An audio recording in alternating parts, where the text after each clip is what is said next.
अस्सलाम वालेकुम and welcome to smile Ali fitness. आज की वीडियो में हम 6 ऐसे स्टेप्स के बारे में बात करेंगे जो कि आपके फैट बर्निंग प्रोसेस को तेज कर सकते हैं। हम लोगों ने जब भी वजन कम करना होता है, चर्बी कम करनी होती है, तो कुछ बातों का हमें पता होता है, जैसे डाइट करनी है, एक्सरसाइज करनी है, और कुछ बातें हमें समझनी ज़रूरी है।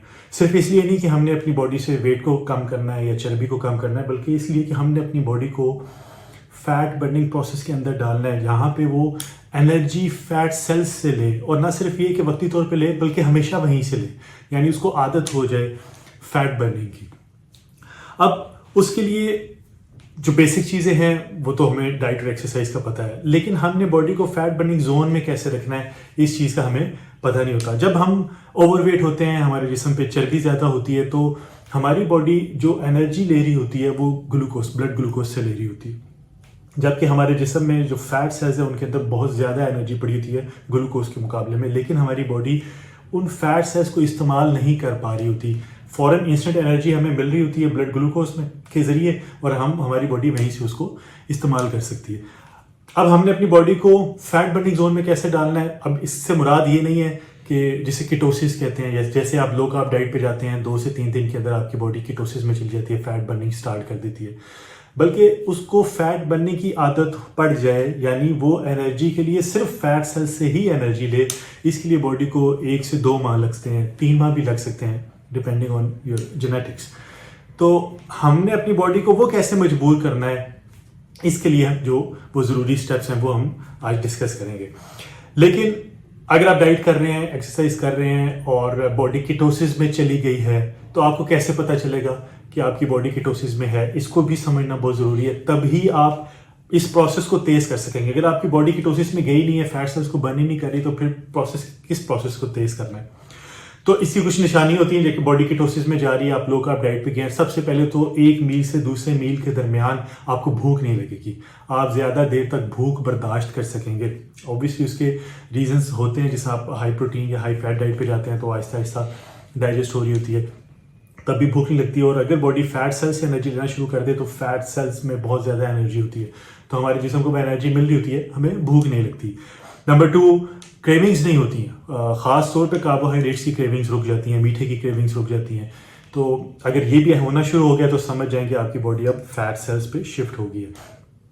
Number 3, energy.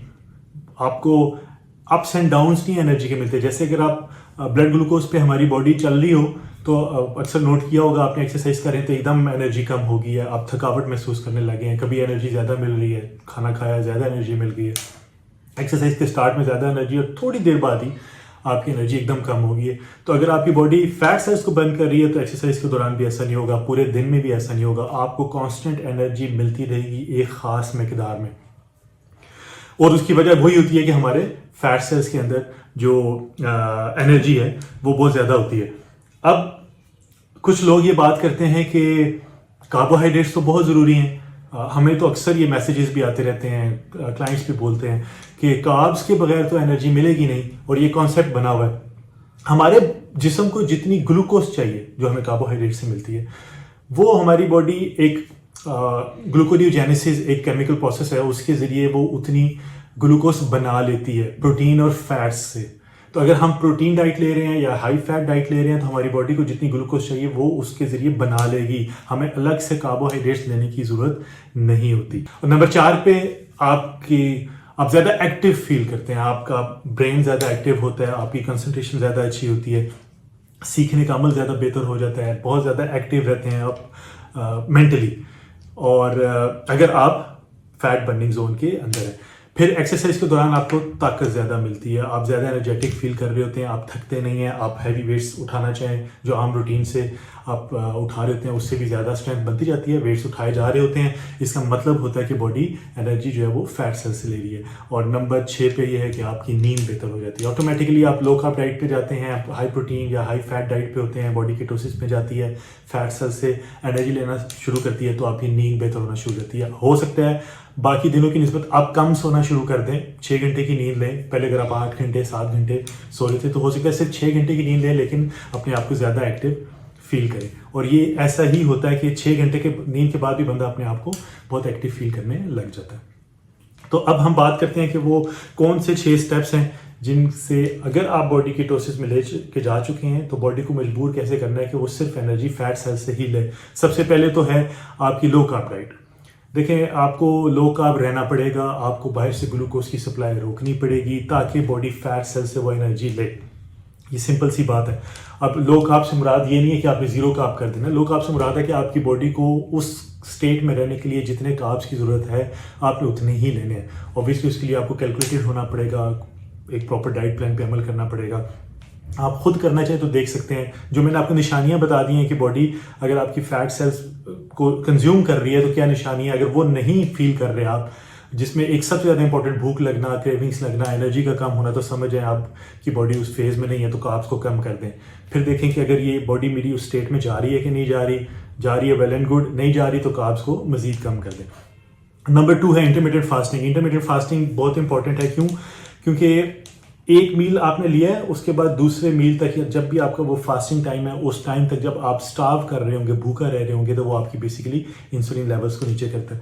और इंसुलिन की रेजिस्टेंस जितनी कम होगी उतना ज़्यादा बॉडी फैट को बर्न कर सकेगी। तो इसके लिए कोशिश करें कि जब आप स्टार्ट लें तो आपका इंटरमीडिएट फास्टिंग में जो आखिरी मील हो, जो भी आपने ईटिंग विंडो बनाई है, उसका जो आखिरी मील है वो हाई फैट होना चाहिए ताकि वो आहिस्ता आहिस्ता डाइजेस्ट हो और आपको आदत ज़रा पड़े लंबे अरसे तक भूखा रहने की। नंबर 3 पे एक्सरसाइज। लोग कहते हैं कि जी हिट वर्कआउट बहुत अच्छा है, हाई इंटेंसिटी इंटरवल ट्रेनिंग्स आपके फैट बर्निंग के लिए वो बूस्ट करता है प्रोसेस को, और उसके लिए स्प्रिंट्स वगैरह भी लगते हैं, जिसमें वो भी मुख्तलिफ एक्सरसाइजेज हैं, जिसमें आप लेट्स से अगर आप वॉक कर रहे हैं तो आप 5 मिनट की नॉर्मल वॉक कर रहे हैं और फिर 5 मिनट भाग रहे हैं, फिर नॉर्मल वॉक कर रहे हैं, फिर भाग रहे हैं। तो ये स्प्रिंट्स, इस तरह के मुख्तलिफ सेशंस होते हैं। बहुत इंपॉर्टेंट है, बहुत अच्छी एक्सरसाइजेज हैं आपकी फैट बर्निंग प्रोसेस के लिए। लेकिन आपने इस चीज़ का ध्यान रखना है कि आपकी बॉडी उससे रिजल्ट दे रही है कि नहीं दे रही। इसको ओवरडू नहीं करना। अगर आप 5 दिन या 6 दिन एक्सरसाइज कर रहे हैं और आपको फील हो रहा है कि मेरी बॉडी से इंचेस कम नहीं हो रहे और मुझे वो सिम्टम्स नहीं आ रहे कि मेरी बॉडी फैट सेल्स को as a source of energy इस्तेमाल करना शुरू हो गई है, तो अपनी टाइमिंग को भी कम करें एक्सरसाइज की। कम टाइम में ज़्यादा इंटेंसिटी 15-20 मिनट पे उसको ले आएँ, 25 मिनट पे ले आएँ अगर आप 1 घंटे की कर रहे हैं। और वीक में डेज भी कम कर दें। 6 दिन कर रहे हैं, 4 दिन पे ले आए। अगर आपको लगता है 4 दिन से भी रिजल्ट नहीं मिला, 3 दिन पे ले आए। तो आपने इस चीज़ का भी ध्यान रखना है कि एक्सरसाइज इंपॉर्टेंट तो है, लेकिन उस वक्त इंपॉर्टेंट है जब वो आपको फायदा दे रही है। तो अगर वो फायदा नहीं दे रही तो उसकी आप इंटरवल्स को भी कम कर सकते हैं और उसके वीक में डेज भी कम कर सकते हैं। Apple cider vinegar 1 table spoon रात को पानी में सोने से 1 घंटा पहले आप ले लें। एप्पल साइडर विनेगर ना सिर्फ ये कि आपका वजन कम करने में मदद करता है, बल्कि ये आपकी इंसुलिन की रेजिस्टेंस को भी कम करने में मदद करता है। ये लिवर को भी मजबूर करता है कि वो ज़्यादा ग्लूकोज ना बनाए। तो इसलिए जब ज़्यादा ग्लूकोज नहीं बनेगी, ब्लड में ग्लूकोज लेवल्स नहीं होंगे, तो बॉडी को एनर्जी के लिए फैट सेल्स के ऊपर ही इन्हिसार करना पड़ेगा। तो एप्पल साइडर विनेगर एक बहुत इंपॉर्टेंट चीज़ है, उसको अपनी डाइट में शामिल करें, और वो भी Apple cider vinegar with mother होना चाहिए। कुछ अगर आप मार्केट में जाएंगे एप्पल साइडर विनेगर मिलेंगे जो बिल्कुल प्लेन होंगे, कुछ होंगे जिनके अंदर जाला सा होगा। जो जाला होगा वो विद मदर होता है और उसके ऊपर लिखा हुआ भी होता है। नंबर 5 पे है अपनी नींद को बेहतर करना है। कोशिश करें कि अपनी नींद को बेहतर करें, बहुत बहुत इंपॉर्टेंट है। हमारी बॉडी फैट बर्निंग सबसे ज़्यादा उस टाइम करती है जब हम सो रहे होते हैं। तो अपनी नींद को बेहतर करना है, उसके लिए ऑब्वियसली विटामिन डी आप ले सकते हैं रात को, विटामिन B1 ले सकते हैं, K2 ले सकते हैं, इससे आपकी नींद बेहतर होगी। ओमेगा 3 फिश ऑयल रात को ले सकते हैं, उससे आपकी नींद बेहतर होगी। और बहुत सी रेमेडीज़ होती हैं कि आपने अपना स्क्रीन टाइम कितनी देर पहले छोड़ देना है ताकि आपको नींद आ जाए। कमरे में लाइट की अगर आदत नहीं है आपको तो उसको बंद रखना है। बहुत सी इस तरह की चीज़ें, लेकिन आपने जो फोकस रखना है वो ये रखना है कि मैंने अपनी नींद पूरी करनी है। लेट्स से अगर मेरी रात को नींद पूरी नहीं हो रही और मुझे दिन में टाइम मिल रहा है कि मैं 1 घंटा, आधा घंटा, 2 घंटे एक नैप ले सकता हूँ, सो सकता हूँ, तो वो भी ज़रूर करें, क्योंकि आपकी बॉडी नींद की हालत में ज़्यादा फैट बर्न करती है। और उसके बाद 6 नंबर पे है स्ट्रेस। स्ट्रेस ख़तरनाक चीज़ है।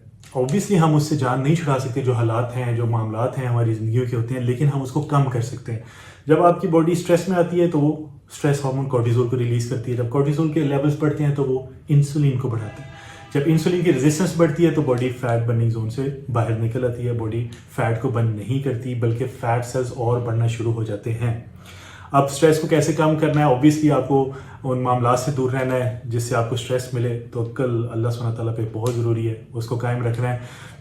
उसके बाद लॉन्ग वॉक्स आप कर सकते हैं, जो ग्राउंड में कर सकते हैं, घर में कर सकते हैं, छत पे कर सकते हैं, कहीं पे भी। तो कोशिश करें रात को या दिन में जिस वक्त भी आपको टाइम मिले तो थोड़ा सा वॉक्स रखें। लाइट एक्सरसाइजेज आप अपनी रूटीन में रख सकते हैं, और एक्सरसाइज को लंबे अरसे तक, ज़्यादा देर तक नहीं करना। 2-2 घंटे एक्सरसाइज करने से कोई फ़ायदा नहीं होगा, सिर्फ आपकी बॉडी स्ट्रेस में आएगी। तो कम वर्कआउट करना है, अपने आप को रिलैक्स रखने की कोशिश करनी है। विटामिन B1 बहुत इंपॉर्टेंट है, वो आप ले सकते हैं, वो आपके स्ट्रेस लेवल्स को कम करता है। तो ये थे 6 स्टेप्स जिसकी वजह से हम अपनी बॉडी को लंबे अरसे तक उस फैट बर्निंग जोन के अंदर रख सकते हैं, ताकि हमारी बॉडी चर्बी से एनर्जी ले और अल्टीमेटली हमारी जिस्म से चर्बी कम हो। तो ये थी हमारी आज की वीडियो। मुझे उम्मीद है वीडियो आपको पसंद आएगी। वीडियो पसंद आए लाइक कर दें, शेयर कर दें, कमेंट बॉक्स में अपनी राय का इजहार करें, और प्लीज़ मेरे चैनल को भी सब्सक्राइब कर दें। बहुत जल्द एक नई वीडियो के साथ हाजिर होऊंगा। अपना ख्याल रखिएगा। अल्लाह हाफिज़।